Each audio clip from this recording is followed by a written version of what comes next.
교재 25페이지 보시면 전기 자기학인데 회로를 공부하면서 자기학에 대한 부분도 공부를 다 했어요. 그래서 이제 두 번째 복습이 된다.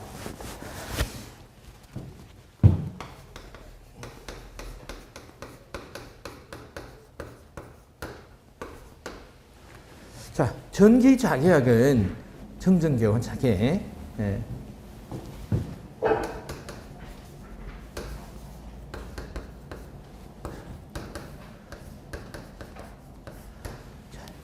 자개가 정확하게 말씀을 하시면 정자개예요. 정자개.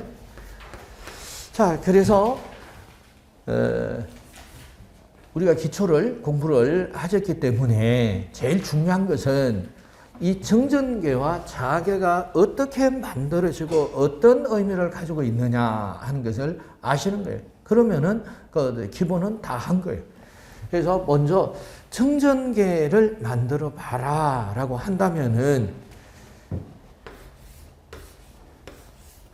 자, 첫 번째, 금속 판을 마주보고 설치한다. 아주 쉽죠? 판 두 개를 마주보고 설치한다라는 겁니다. 그래서 여기다가 전원을 연결한다.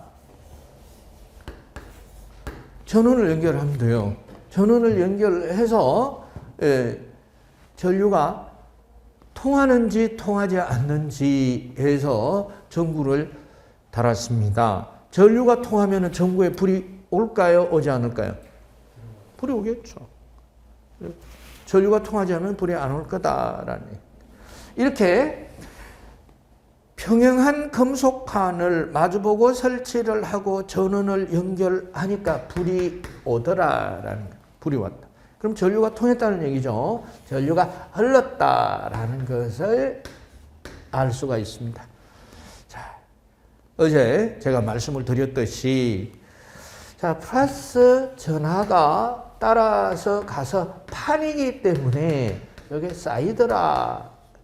이거는 마이너스 전하가 이 판에 축적이 된다. 이 전하가 축적이 된다. 그래서 뭐 전하량은 뭐 Q는 I 곱하기 T 다니는 쿨롱 해서 이제 기본을 배웠으니까 생각이 나는 거예요, 이제. 그래서 기본을 아시는 게 중요하다. 자, 그래서 공기 중에도 전하가 있다라고 말씀을 드렸는데, 이 극판 사이에 전하가 원활하게 잘 흐를 수 있게끔 절연체를 충전합니다. 절연체를 이렇게 절연체를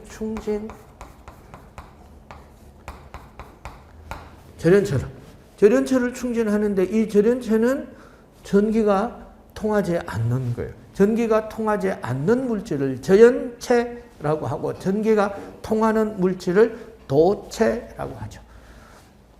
이 절연체는 뭐냐? 종이, 고무, 비닐 이와 같은 것들을 충전을 했다.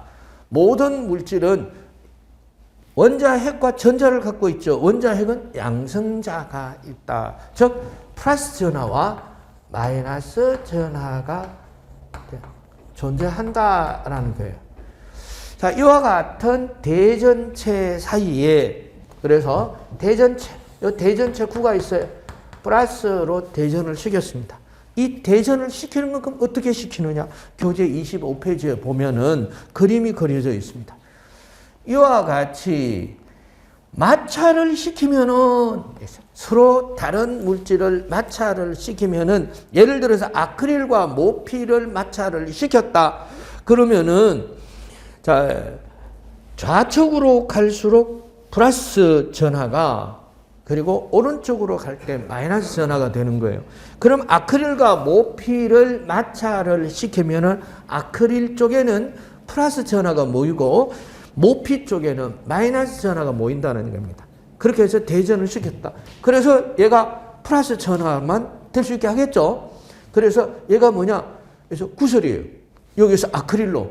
그런데 모피로 문질렀어요. 그럼 얘는 플러스 전하만 있겠죠. 마이너스 전하는 어디로? 모피 쪽으로 이동하고. 이거를 대전시킨다. 이렇게 얘기를 합니다. 자, 이렇게 대전을 시킨 물체에다가 절연체는 플러스 마이너스 이렇게 존재를 하는데 절연체를 대전된 구에 접근을 하게 되면은 구 쪽에는 대전된 극성과 반대 전하가 모여요. 다시 말해서 흡입력이 작용한다는 얘기입니다. 그래서 마이너스, 마이너스, 마이너스. 그럼 반대쪽에는 뭐가 모이겠어요? 플러스가. 플러스. 이와 같이 전하가 양쪽으로 나뉘어지는 것을 분극 현상이다. 이렇게 얘기를 합니다. 거기 나누어졌다. 이런 얘기죠. 그래서 절연체 중에서 이와 같은 분극 현상이 원활하게 일어나는 것을 유전체라고 해요. 유전체. 그럼 분극도 유전, 분극 이렇게 얘기를 할 수 있겠죠. 유전, 분극. 자, 그래서 전하가 양쪽으로 이동했기 때문에 이것을 전류가 흐른다 이렇게 얘기를 할 수가 있겠죠. 그래서 불이 오는 겁니다. 다시 말해서 정전하 쪽의 전개 E가 2V/m의 전개가 요 거리만큼 곱하기 거리가 R 메타 이렇게 되면은 R만큼 이동했다. 이게 에너지예요. 그래서 이러한 에너지가 전달이 되는 게 눈에 보이지 않으니까 이렇게 해서 플러스 전하에서 마이너스 전하 쪽으로 자, 에너지가 이동했죠. 그래서 불이 왔죠. 이동했는데 그 에너지의 흐름, 이동이 눈에 보이지 않으니까 눈에 보이는 가상의 실선을 이렇게 꺼봅니다. 자, 이렇게 가상의 실선을 껐어요. 그럼 이 실선의 이름을 전기력선이라고 얘기를 해요. 전기력선. 그리고 전기력선이 하나가 아니고 여럿이 되니까 그룹이더라. 그래서 그룹을 우리말로 해석을 하면 속이 된다라고 말씀을 드렸어요. 그래서 전기력선을 묶은 것을 전속이라고 얘기를 해요. 전속. 그리고 이러한 전기력선과 전속이 존재하는 공간을 뭐라고 한다고요? 전기장, 전장, 전개라고 얘기를 합니다. 자, 여기까지 이제 어제 들었으니까 두 번 복습이 된 거예요.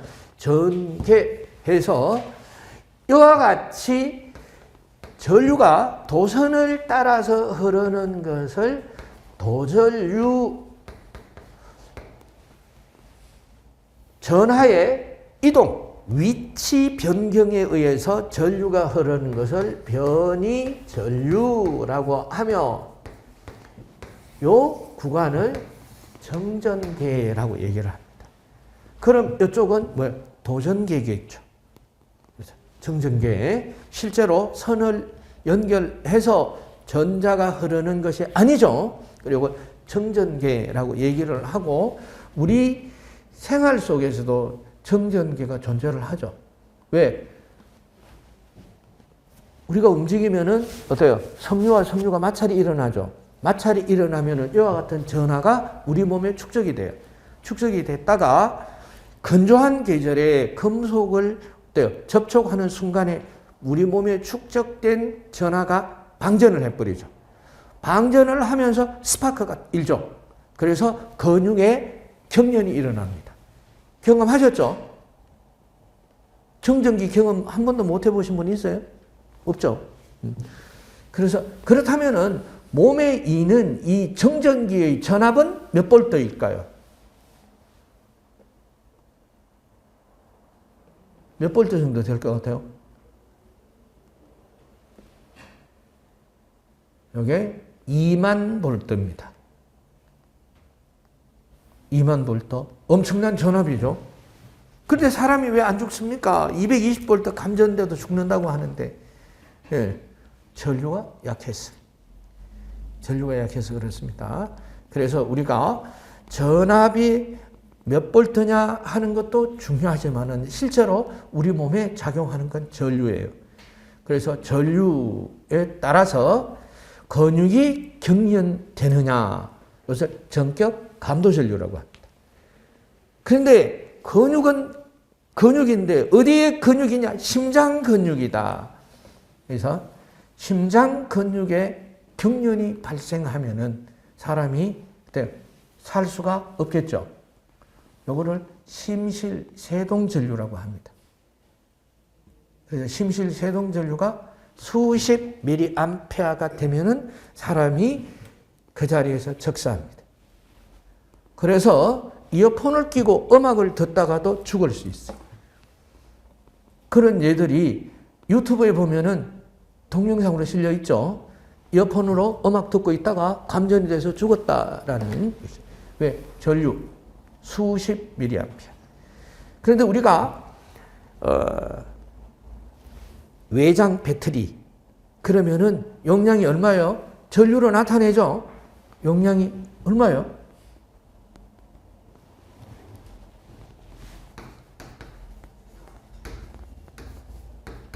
이렇게 5000mAh, 5A짜리예요. 이런 것들, 요즘 나오는 것들 이거보다 더 큰 용량도 있어요. 5000mAh, 수십 mAh 하면 사람이 적사한다고 그랬죠. 5000mAh 외장 배터리 주머니에 넣어가지고 다니죠. 핸드폰 보세요. 몇 암페인가? 수천 mAh예요. 핸드폰 여기 안주머니에 넣어가지고 다니죠. 죽을 수 있다. 그래서 핸드폰을 항상 어떻게 해요? 외부에, 바깥에. 예. 그리고 큰일 나는 거예요. 그죠? 심장을 통해서. 그런데 탄이 넣어가지고 다니는 사람들 많던데요. 전혀 괜찮대요. 내 주위에 그래서 감전해가지고 죽은 분 한 분도 안 계시던데요. 이렇게 말씀하실 수 있겠죠. 왜? 전부 절연체잖아요. 옷이. 전부 절연체요. 절연체이기 때문에 다시 말해서 이게 전부 저항이다라는 겁니다. 그래서 사람은 몸에도 저항이 있습니다. 몸에도 저항이 있고 이런 저항이 약 5kg, 사람의 저항이 5,000옴. 이 옷이나 기타 이 절연물의 저항이 5,000옴.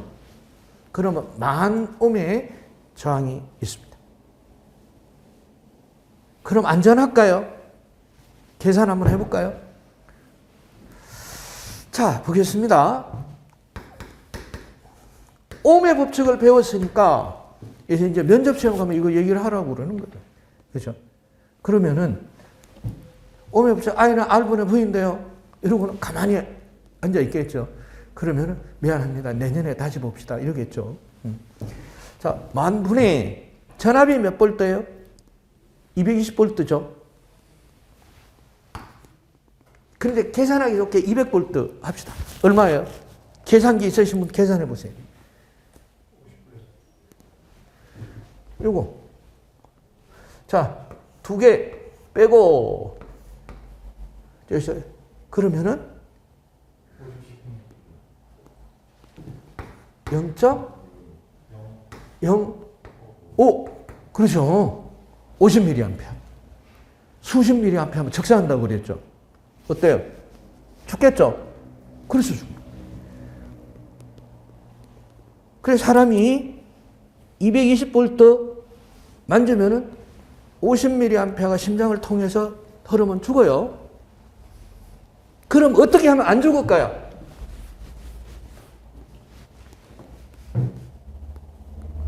저항을 더 높이면 되겠죠. 그럼 저항을 높이려고 하면 제가 지금 손이 어떤 손이에요? 그럼 여기에다 저항을 더 높이려면은 전기를 하시는 분이 고무장갑 이러면 이렇게 말씀하시면 안 돼요. 절연장갑. 절연 배우셨잖아요. 절연장갑. 절연장갑 어디서 살 수 있어요? 다이소에 가면 사지. 뭐예요? 요거 있잖아요. 요거. 뭐예요? 있죠. 그죠? 끼면은 산다. 이런 얘기입니다. 그래서 작업할 때는 반드시 어떻게 하라고요? 그렇죠. 절연, 안전 공구하면 안 돼요. 전기를 하시는 분은 반드시 안전을 띄고 절연. 공구도 안전 공구가 아니고 무슨 공구? 안전 띄고 절연 붙이라니까. 절연 공구. 따로 있어요. 절연 공구. 그것도 못 믿어. 그래서 전기를 하시는 분들은 절연 처리를 자기가 별도로 해요. 절연 틀리죠. 두께가 틀리죠. 절연 공구, 절연 장갑, 그리고 신은 절연자 붙이라니까. 예, 그래 절연화. 예, 그렇게 하고 하는 거예요. 모자는 안전모가 아니라 절연모. 예. 자, 이렇게 공부를 해봤는데 이게 우리 생활에 쓰이나요? 쓰여요.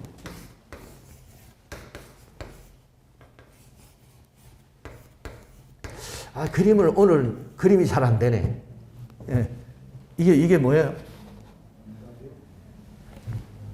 왜 그림이 잘 안 돼? 왜 그림이 잘 안 될까요?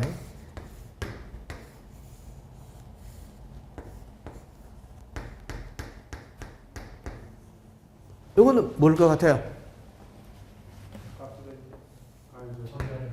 전자레인지죠.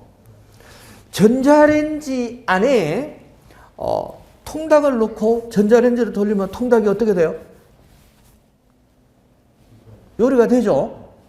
그럼 전자레인지에 통닭에 요리가 되는 것은 과연 무엇으로 요리가 될까요? 1번 빛. 문 딱 닫으면 전등이 불이 탁 켜지죠. 빛으로 됐다. 두 번째 열. 전기니까 열 나겠지 뭐. 열. 뭐예요?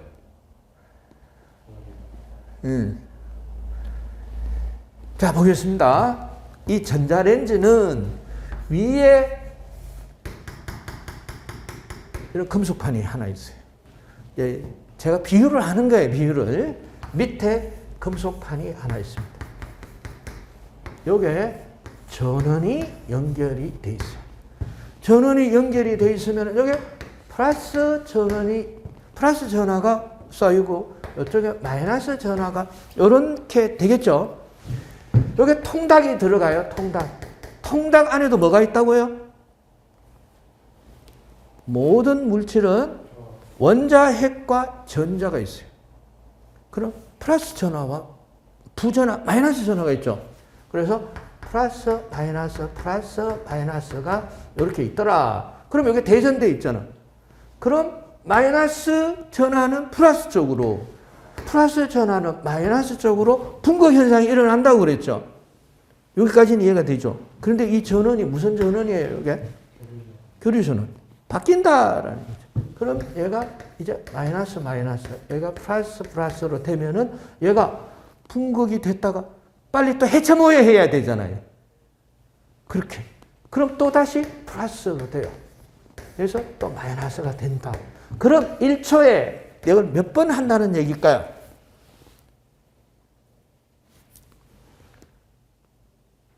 모르죠, 뭐. 거기까지, 몰라도 지금까지 사는데 아무 지장이 없었으니까. 요거를 수십만 번.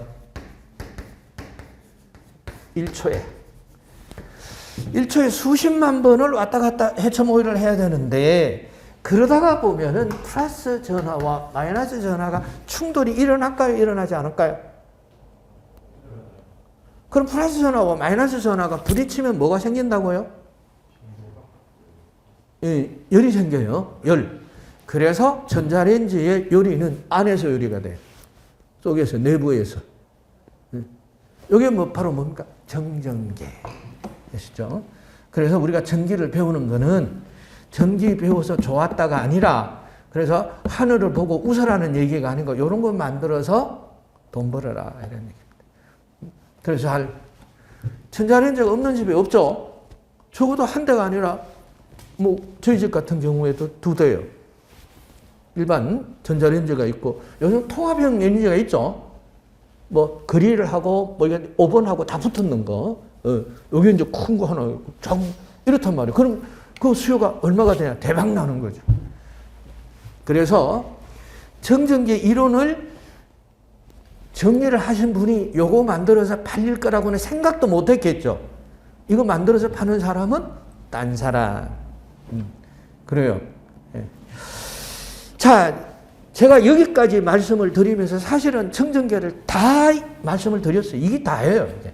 보시겠습니다. 이 25페이지 정전기 뭐 이렇게 마찰로 인해서 외부의 에너지가 전달이 되어서 마찰 전기라고 하는 거예요. 자, 그래 정전력에서 보시는데 그래요. 이제 정전력, 쿨롱, 힘 요게 이제 하나 외우시고 가야 되는 거예요. 정전기 하면 요식 하나를 외우시면 다 끝났어요. 자, 대전된 금속판이라고 하니까 굉장히 불편해요. 그래서 대전된 구라고 합시다. 대전된 구 전하를, 그래서 대전된 구를 마주보고 설치를 하는데 거리가 Rm라고 합니다. 그래서 플러스 Q 쿨롱. 얘도 플러스라고 해요. 뭐 마이너스라도 해도 관계는 없어요. 그런데 그래서 이제 시험 문제에서 나오면은 자, 어쨌든 힘이 작용을 하는데 어떤 힘이 작용을 하느냐 하는 것이 시험에 출제가 될 수도 있어요. 어떤 플러스는 어떤 힘이 작용할까요?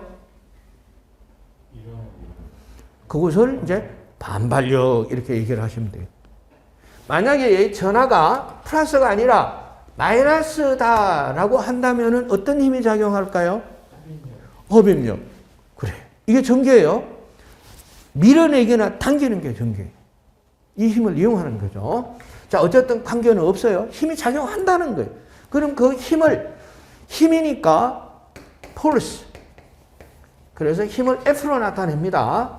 그래서 F는 4파이 입실론 분의 1 R 제곱의 Q1, Q2 뉴턴 힘을 N이라고 쓰고 이름을 뉴턴이라고 발음을 합니다. 뉴턴에서 4파이 입실론에서 파이는 3.14고요. 이건 유전율. 유전율은 콘덴서를 만들 때 양쪽 금속판 사이에 뭘 넣는다고 그랬죠. 종이를 넣기를 하고 고무를 넣기를 하고 또 플라스틱을 넣기도 하는데 종이냐 고무냐 플라스틱이냐에 따라서 여기 실선, 전기력선에 발생되는 정도가 틀려요. 그 정도를 나타내는 게 물질에 따라서 유전율이에요. 유전율. 자, 그래서 4파이 입실론 분의 1 곱하기 R은 요 사이 거리를 말하고 Q는 이쪽 전하, Q2는 반대측 점전하의 전하 양을 말해요. 그래서 얘들이 4파이 입실론 분의 1 곱하기 R 제곱의 Q1, Q2 암기해야 되는 거예요. 이걸 암기해야 정전계 끝나고 정전계뿐만 아니라 자계까지 끝나요. 전기 자계하게, 정전계 자계를 지금 공부를 하려고 하는데 이 식이 기본 식이고 하나예요. 그래서 우리가 RS 직렬 회로의 합성 임피던스를 외웠듯이 이걸 외우셔야 되는 거예요. 어떻게 말할 수 있게까지, 말할 때까지 4파이 입실론 분의 1 곱하기 R 제곱 분의 Q1, Q2. Q1, Q2라는 거 Q1 곱하기 Q2라는 얘기죠. 자, 그러면은 여기서 힘의 관계가 나옵니다. 양 점전화 사이에 작용하는 힘은 거리에 어떤 관계가 있어요? 제곱의 반비례죠. 그럼 양 전하와는 어떤 관계가 있습니다? 그렇죠. 곱에 비례한다. 이 기본 문제예요.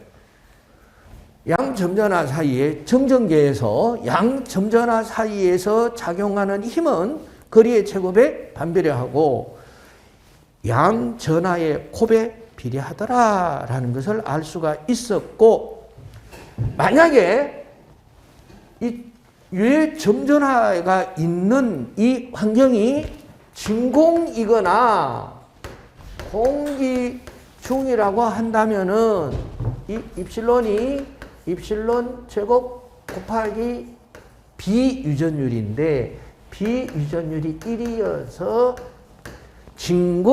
이건 진공의 유전율 들어두시면 돼요. 또 이제 이 자기학에서 또 배우시게 되니까 진공의 유전율이라고 해요. 진공의 유전율. 요거는 비유전율. 자, 물질의 유전율이 진공일 때와 비해서 몇 배냐? 이런. 자, 진공의 유전율은 8.855 곱하기 10의 마이너스 12성 쿨롱 퍼 미터.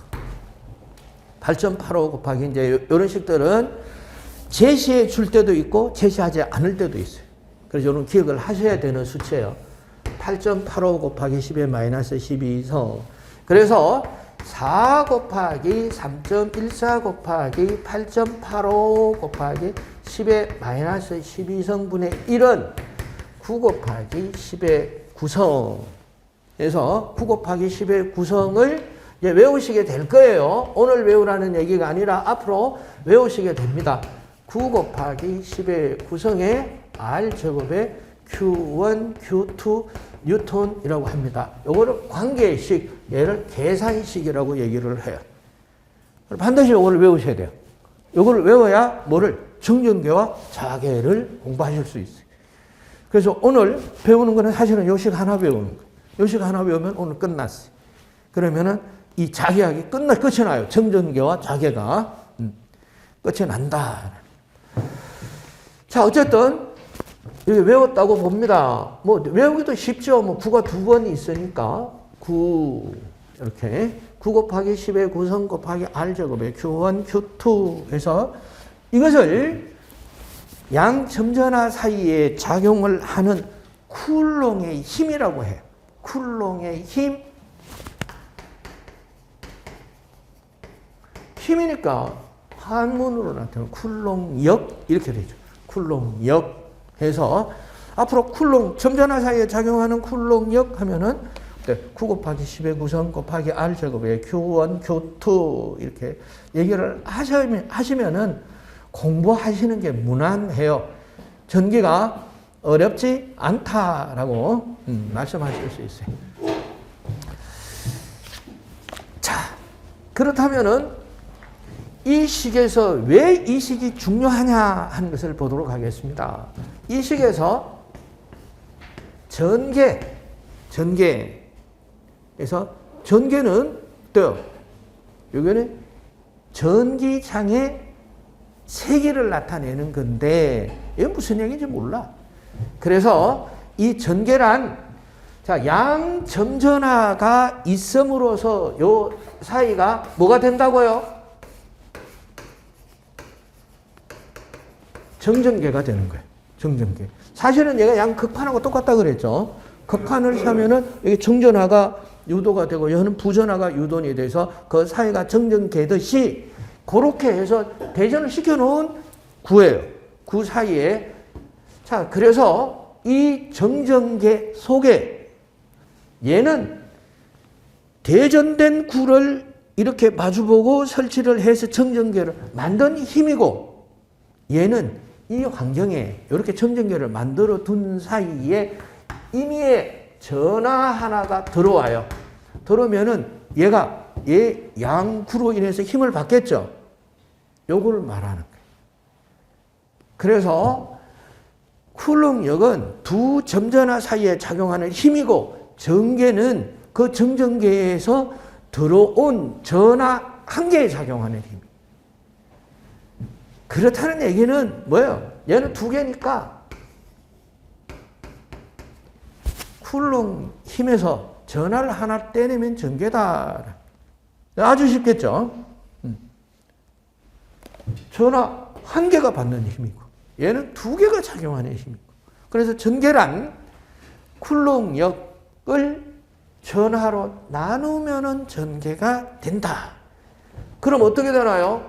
얘가 요 관계식에서 계산식이니까 관계식은 외웠다고 보고 계산식으로 바로 계산식으로 넘어가도록 하겠습니다. 그럼 9 곱하기 10의 구성의 R제곱에 Q 하나 되겠죠. 하나 뗐으니까. 그럼 이게 전개다. 볼트미터. 뭐 외울 것도 없죠. 뭐.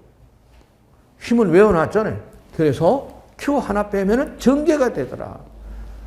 그럼 전위, V, 전위는 양극판에 전원을 연결해서 전압 V볼트, 얘가 전이에요. V볼트를 가하니까 정전하가 쌓인다라는 것은 전개를 얘기합니다. 전개가 어디서 어디까지 이동한다고요? 여기서 R메타까지, R메타. 그래서 2 곱하기 R이 V예요. 2 곱하기 R. 그래서 2 곱하기 R이 V니까 이 전개의식에서 R을 하나 떼내면 V가 되는 거예요. 그래서 9 곱하기 10의 구성에 R분의 Q 볼트가 전위가 되겠습니다. 그러니까 쿨롱의 힘을 외우면 전위는 하나씩 빼면 되죠. 아주 쉽더라. 그죠? 그럼 전위까지 다 했어요. 전위까지 다 했다.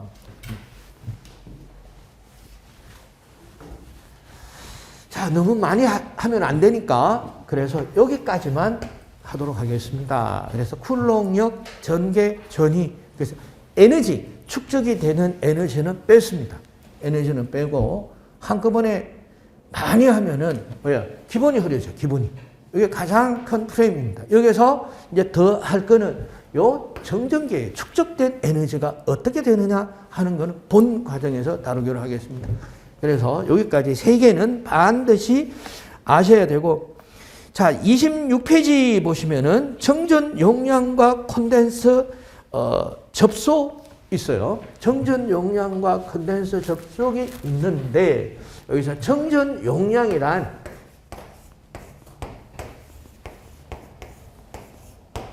자, 이렇게 금속칸을 마주보고 설치하고 전원을 연결하게 되면은 에너지가 이렇게 전달이 되는데 이 눈에 보이지 않는다고 얘기를 했어요. 그럼 눈에 보이지 않는 것을 우리가 눈에 볼 수 있게끔 실선을 꺼놓은 것이 전기력선이다. 그런데 이 전기력선은 뭐에 따라서 뭐로 여기에 충전을 해 놨느냐에 따라서 달라진다라고 말씀을 드렸죠. 그래서 이 전기력선을 발생하는 정도를 나타낸 것을 C라고 합니다. C. 이것을 정전 용량이라고 해요. 정전 용량. 이게 이제 콘덴서라고 우리가 그냥 말을 했던 C. 여기서요. 이게 이제 정전 용량이에요. 그래서 전기력선을 몇 개를 만들어낼 수가 있느냐. 보니까 얘는 이 물질의 유전율 곱하기 물질의 유전율은 물질에 따라서 전기력선이 발생하는 정도를 나타낸다고 그랬죠. 그래서 정전 용량과 이 유전율, 입실론, 유전율이라고 하고, 자, 읽기를 입실론이라고 읽어요. 입실론. 이 유전율 곱하기 어떻게? 자, 이 전기력선이 만들어지는 것이 또 다른 말로 하면은 이 정전역 쿨롱의 힘이 거리가 멀면 세지겠어요? 강해지겠어요? 거리가 멀면 약해지겠죠, 그죠? 선이 없으니까. 그래서 요 거리를, 이번에는 거리를 D라고 해봅시다. D. 그러면은 약해진다 하는 것은 반비례 한다는 거예요. 반비례. D. 그러면 이 극판이 작은 것하고 크면은 힘이 강해지겠어요? 세지겠어요? 요 극판이 커져. 이게 이렇게 커지면은 전기력선이 더 많이 생기겠어요? 작게 생기겠어요? 그럼 많이 생기니까 비례하겠죠? 요 정전 용량의 식입니다. 정전 용량 C는 유전율에 비례하고 극판의 면적에 비례한데 거리에는 반비례 관계가 있더라. 자, 그런데 우리가 이런 식을 저항에서도 한번 공부를 했죠. 저항 R로 A분의 L이었죠. 로라고 하는 거는 뭐예요? 전류의 흐름을 방해하는 정도에서 고유 저항입니다. 라고 말씀을 드렸어요.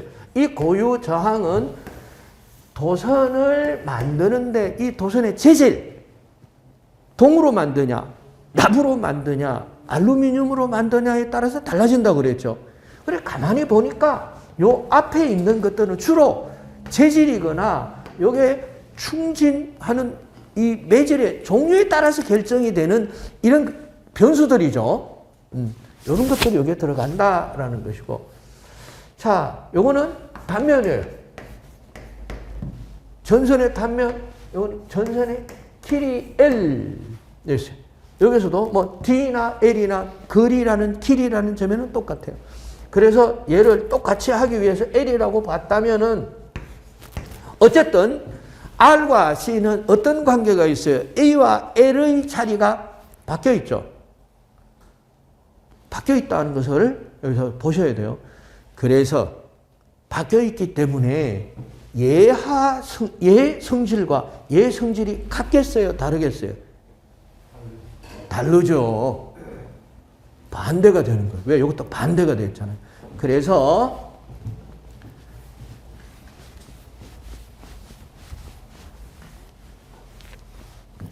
자, 저항의 직렬 연결은 콘덴서의 병렬 연결과 같다. 저항의 병렬 연결은 콘덴서의 직렬 연결과 같다. 이렇게 됩니다. 왜? 얘 성질이 타고난, 얘들은 타고난 거죠. 우리가 만들어 넣은 게 아니에요. 자연의 현상이에요. 타고난 성질이 바뀌어 있다. 그래서 자, 그럼 말로 한번 해볼까요? 저항이 직렬로 연결이 됐을 때 합성 저항은 R1 플러스 R2 이렇게 됐죠. 자, 저항의 병렬 연결은 R1분의 1 플러스 R2분의 1분의 1이었어요. 그렇다면은 콘덴서의 직렬 연결 C0는 어떻게 된다고요? 이렇게 되고, 그럼 콘덴서의 병렬 연결은 C0는 C1 플러스 C2다. 이렇게 되시겠죠? 이게 콘덴서의 접속을 말하는 겁니다. 그래서 콘덴서의 접속은 사실은 안 해요. 왜? 저항의 반대. 이렇게 하면 되겠죠? 저항의 반대. 여기에서 더 중요한 것은 저항의 직렬 연결은 저항이 커져요, 작아져요? 그렇죠. 직렬 연결을 더하면은 더할수록 커져요. 저항의 직렬 연결은 저항이 커진다. 그럼 저항의 병렬 연결은 하면 할수록 어떻게 되겠어요? 작아진다. 그럼 콘덴서는 반대. 콘덴서의 직렬, 이 얘기를 할 필요도 없어요.